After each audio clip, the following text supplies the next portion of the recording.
오늘은 고린도전서 12장 말씀을 통해 은사의 목적이라고 하는 제목으로 하나님 말씀의 은혜를 함께 나누겠습니다. 계속해서 사도 바울께서는 고린도 교회 안에 있었던 여러 문제들에 대해서 다뤄주고 계시는데요. 오늘 12장부터 14장까지의 내용은 은사에 대한 내용입니다. 고린도 교회 안에 여러 다양한 은사들이 나타났습니다. 그 은사의 어떤 내용과 상황들을 보면 정말 교회가 살아있는 또 증거라고 할 수도 있을 만큼 성령의 역사가 많이 나타나는데요. 고린도 교회가 문제가 되었던 것은 그 나타난 은사로 말미암아서 교회 안에 다툼과 분쟁이 생겼기 때문입니다.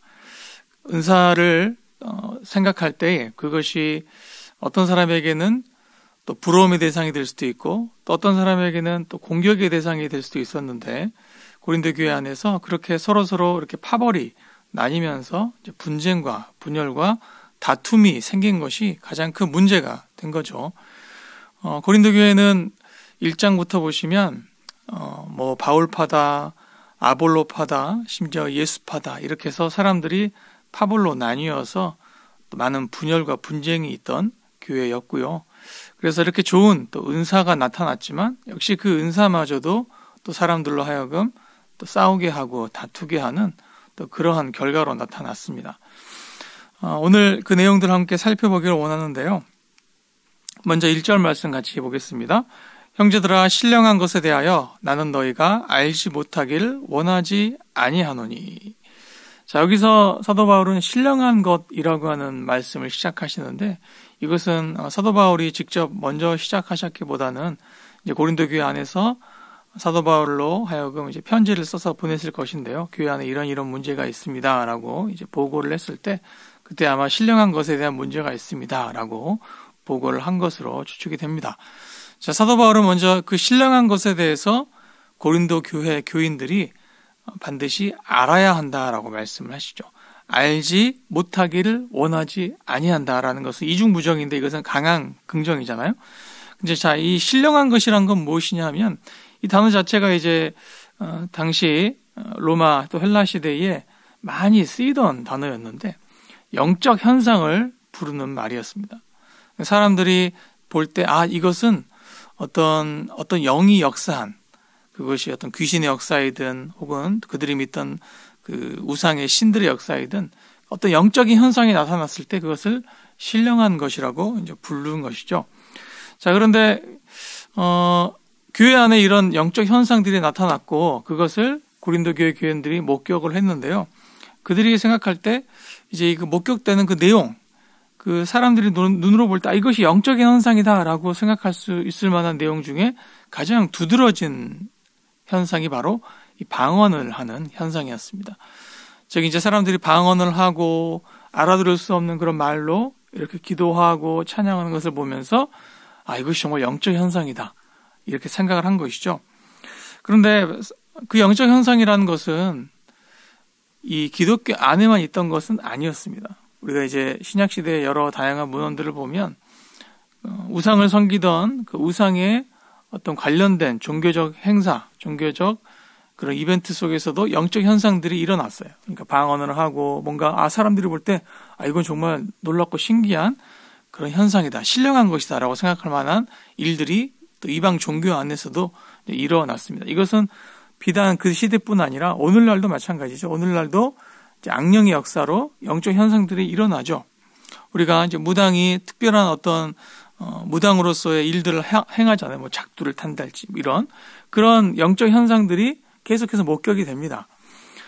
당시 헬라 시대에도 그랬습니다. 그래서 그들은 원래 이제 고린도 교회에 들어오기 이전에 고린도 시에 살던 사람들이고 그래서 당시 이 편만했던 어떤 우상의 또 이방 종교의 영적 현상들에 대해서 잘 알고 있었는데요.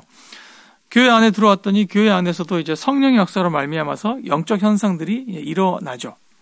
그랬을 때 이것이 정말 성령이 계시다는 역사, 성령이 역사한다는 증거구나 하고 인식을 한 것입니다. 그 전에 선의가 있었기 때문에.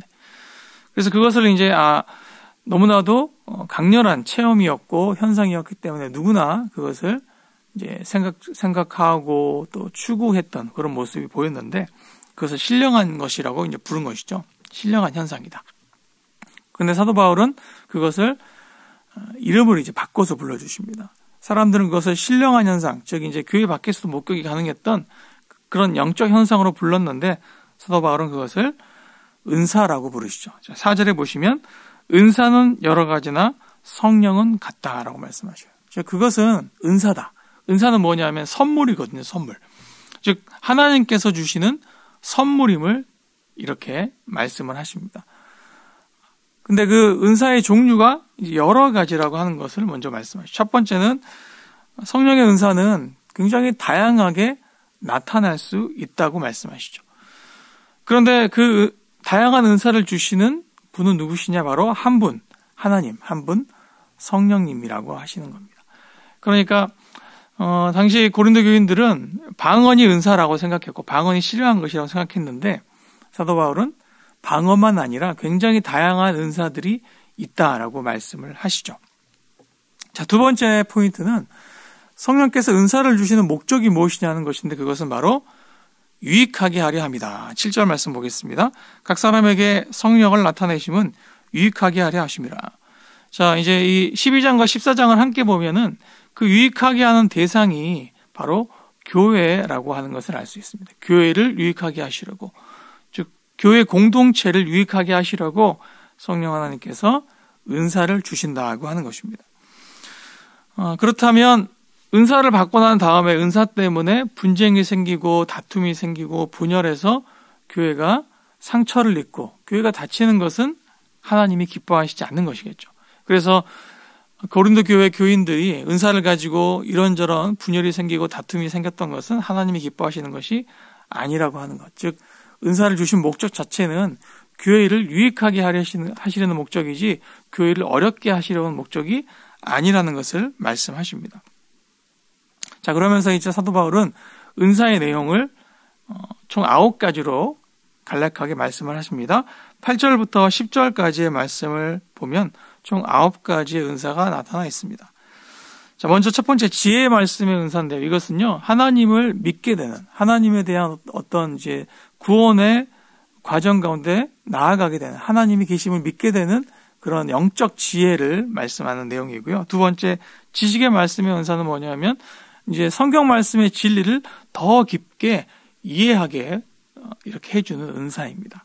세 번째 믿음의 은사라고 하는 것은 역시 하나님을 믿는 믿음이라기보다는 이제 큰 능력을 행하는, 그러니까 어떤 불가능한 일을 행하고 하나님이 주신 어떤 꿈과 비전을 이뤄가는 그런 어떤 의지적인, 어떤 결단적인 측면의 은사라고 볼 수가 있고요. 네 번째 병 고치는 은사는 직접 질병을 직접 고치는 은사였습니다. 다섯 번째 능력 행함의 은사는 이적을 행하는, 기적을 행하는 은사, 혹은 또 귀신을 쫓아내고 사탄을 쫓아내는 그런 은사가 바로 이제 능력의 은사고요. 예언함의 은사는 이 예언이라고 하는 것은 미래의 일을 알게 되는 그런 내용이 아니라 이제 하나님 말씀을 설교하고 가르치는 은사가 바로 예언의 은사입니다. 그리고 영들 분별함의 은사는 이제 어떤 영적인 사건이 일어났을 때 그것이 성령으로 말미암은 것인지 혹은 악령으로 말미암은 것인지 그것을 분별해내는 어떤 사건이나 어떤 말이나 어떤 그 예언에 대해서 분별하는 영적인 분별의 은사고요. 또 방언을 말하는 은사, 그리고 방언을 통역하는 은사, 이렇게 총 9가지 은사를 먼저 설명을 하시죠. 자, 이 이야기를 들었을 때 고린도 교회 교인들은 굉장히 놀랐을 것이에요. 우리는 신령한 것이라고 해서 방언이 유일한 것인 줄 알았는데 이렇게 다양한 9가지에 걸친 은사가 있다는 것을 이제 알게 되면서 굉장히 놀랐을 것입니다. 그 모든 것이 다 성령께서 주시는, 한 분 하나님께서 주시는 은사인데 여러 다양한 내용이 있다는 것을 알려주시죠. 자, 그러면서 이 은사의 다양함은 마치 우리 몸 안에 여러 지체, 여러 기관의 다양함과 같다고 말씀하셔요. 몸 안에 아름다운 것도 있고 아름답지 않은 지체도 있고 또 강한 지체도 있고 강하지 않은 지체도 있다는 것이죠. 또 귀히 여기는 지체도 있고 덜 귀히 여기는 지체도 있는 것처럼, 이런 다양한 지체가 몸 안에 있는 것처럼 성령의 은사도 이렇게 다양하게 교회 안에 존재하고 있다라고 말씀하십니다. 그런데 이런 다양한 은사가 다 함께 있으므로 결국 온전한 한 몸이 되는 것처럼 하나님은 교회 안에도 여러 다양한 은사를 두셔서 그 다양한 은사가 함께 모여서 하나님의 교회를 또 아름답게 세워가게 하셨다고 말씀하셔요. 자, 지체에도 강한 지체가 있고 약한 지체가 있지 않느냐 말씀하시면서 은사도 마찬가지라고 말씀하셔요. 은사도 다 같은 것이 아니다. 어떤 은사는 더 중요한 은사가 있고 어떤 은사는 덜 중요한 은사가 있다고 하십니다. 물론 사람이 볼 때 이제 중요해 보이고 중요하지 않게 보이는 은사가 될 수 있고 또 개인적인 취향이 될 수도 있어요. 내가 정말 부러워하거나 혹은 갖고 싶은 은사는 좀 중요해 보일 수 있죠. 반대로 좀 내가 평범하다 생각하는 은사는 덜 중요하게 여겨질 수 있는 것입니다. 몸 안에 여러 다양한 지체가 있는 것처럼 은사도 사람들이 생각할 때에 그런 어떤 중요하고 중요하지 않은 그런 내용으로 이제 분류가 될 수 있는 것인데, 그런데 이 은사를 주시는 분은 누구신가 하면 성령님이 주시는 거라고 말씀하시죠. 은사 부여의 핵심 원칙은 11절 말씀인데요. 함께 보겠습니다. 이 모든 일은 한 성령이 행하사 그의 뜻대로 각 사람에게 나누어 주시는 것이니라. 즉 성령님께서 주관하셔서 각 사람에게 그 은사를 주신다고 말씀하셔요. 나를 가장 잘 아시는 하나님, 성령님께서 내게 꼭 필요한 은사를 주셔서 그 은사를 내가 사용해서 이제 교회 공동체를 또 유익하게 하는, 다른 사람을 유익하게 하는 그러한 목적을 이루어 가신다고 하십니다. 그러니까 먼저 우리가 기억해야 될 것은 내게 이런 은사를 주신 분은 바로 하나님이심을 내가 먼저 기억해야 하는 것이죠. 그래서 나를 잘 아시는, 나를 가장 잘 아시는 하나님께서 내게 이 은사를 주셨음을 내가 수용하고 믿는다면 이제 먼저 그 은사에 대해서 우리가 어떻게 해야 될까요? 감사하고 또 정말 그 은사를 좋아하고 사랑하고 이제 더 나아가서 그 은사를 먼저 잘 사용해야 합니다. 먼저 잘 사용하는 것이 중요할 것입니다. 그런데 거기서 그치지 않고 사도 바울은 이제 어떤 은사의 핵심적인 결론을 다시 말씀하시는데요. 31절 말씀입니다. 같이 있습니다. 너희는 더욱 큰 은사를 사모하라. 내가 또한 가장 좋은 길을 너희에게 보이리라. 자, 더욱 큰 은사를 사모해라. 여기서 이제 번역상에 좀 약간 차이가 있습니다만 원어는 더욱 큰 은사들, 복수형입니다. 더욱 큰 은사들을 사모하라. 즉 뭐예요? 앞에 이제 9가지 은사를 쭉 말씀을 하셨잖아요. 그 은사 중에는 큰 은사도 있고 또 작은 은사도 있는데 너희들은 그 큰 은사들을 마땅히 사모해야 한다고 말씀하셔요. 그러니까 어떤 거예요? 내게 주신 은사, 비록 작은 은사일 수 있고 큰 은사일 수 있으면 자, 그 은사를 감사히 여기고 먼저 그 은사를 잘 사용하지만 거기서 멈추지 말고 어떻게 해야 됩니까? 더욱 큰 은사를 사모함으로 나아가는 방향까지 가야 한다는 것이죠. 그러니까 이제 직임에 대해서도 말씀하십니다만 사도의 직임이 있고 또 교사의 직임이 있고 또 장로의 직임이 있고 여러 다양한 직임이 있지 않느냐. 그렇게 볼 때 더욱 큰 은사를 사모하는 것은 나쁜 것이 아니라고 말씀하셔요. 더욱 큰 은사. 말씀을 가르치고 선포하고 또 사람을 섬기고 사랑하는 그 더욱 큰 은사들을 마땅히 너희가 더 사모해야 한다라고 말씀을 하시는 것이죠.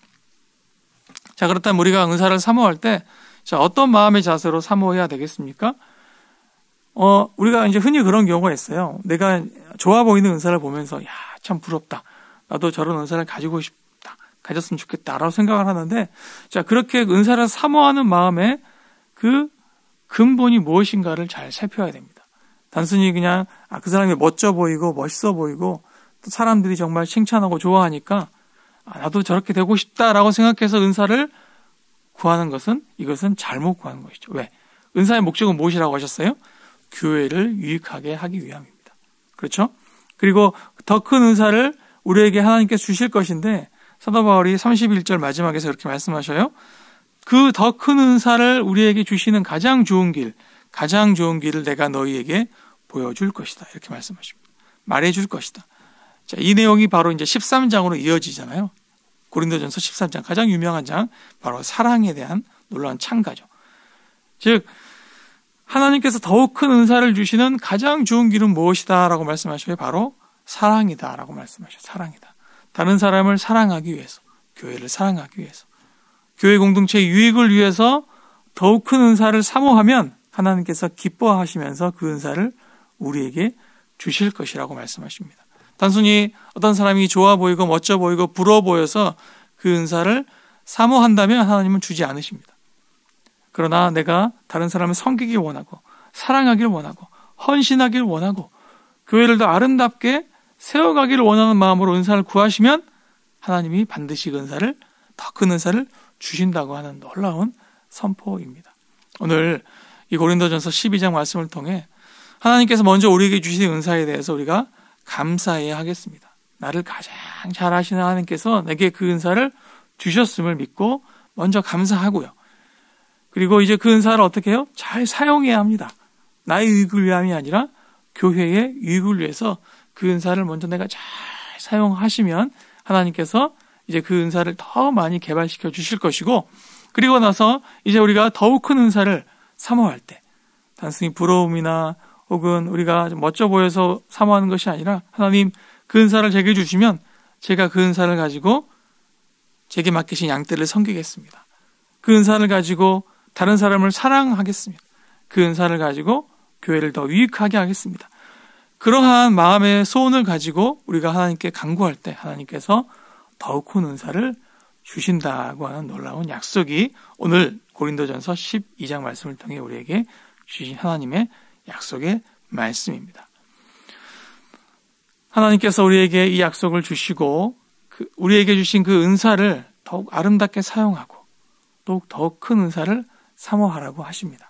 오늘 하루 내게 주신 하나님의 은사를 사용해서 먼저 우리에게 허락하신 삶의 모든 자리에서 맡기신 양떼들을 돌보며 나아가실 때, 사랑하며 나아가실 때, 섬기며 나아가실 때 하나님께서 더 풍성한 은사, 더 큰 은사들을 우리에게 채워주시는 놀라운 은혜가 있으시기를 주님의 이름으로 간절히 부탁을 드립니다. 기도하겠습니다. 하나님 감사합니다. 우리를 사랑하셔서 우리를 가장 잘 아시는 주님이 우리에게 은사를 주셨습니다. 그 은사는 우리 개인의 유익이 아니라 다른 사람을 섬기라고 주신 것이고 교회 공동체를 유익하게 하려고 주셨다고 말씀하십니다. 하나님 먼저 내게 허락하신 은사에 감사하며 그 은사를 정말 잘 사용하여서 주님께서 주신 목적을 먼저 이루어가게 하여 주시옵소서. 또한 거기서 더 나아가서 또한 우리에게 맡기신 양떼를 더 사랑하기 위해 몸된 교회를 더 유익하게 하기 위해 더욱 큰 은사를 사모함으로 나아갈 때 주님께서 하늘문을 여시고 필요한 모든 은사를 풍성히 하나님의 선물로 부어주시는 충만한 삶, 승리의 삶을 살아가는 저희 모두가 되게 하여 주시옵소서. 예수님의 이름으로 기도드립니다. 아멘. 지금은 교회 머리가 되신 예수 그리스도의 은혜와 아버지 하나님의 크고 놀라우신 사랑하심과 성령님의 교통하심과 교제하심이 몸된 교회를 유익하게 하기 위하여 다른 사람을 사랑하고 섬기기 위하여 하나님께 더욱 큰 은사를 사모함으로 나아가시는 모든 성도들과 그들의 가정 위에 귀한 일터 위에 이 나라 이 민족과 주의 온된 생명선 교회 위에 이제로부터 영원토록 함께 하옵시기를 간절히 축원하옵나이다. 아멘.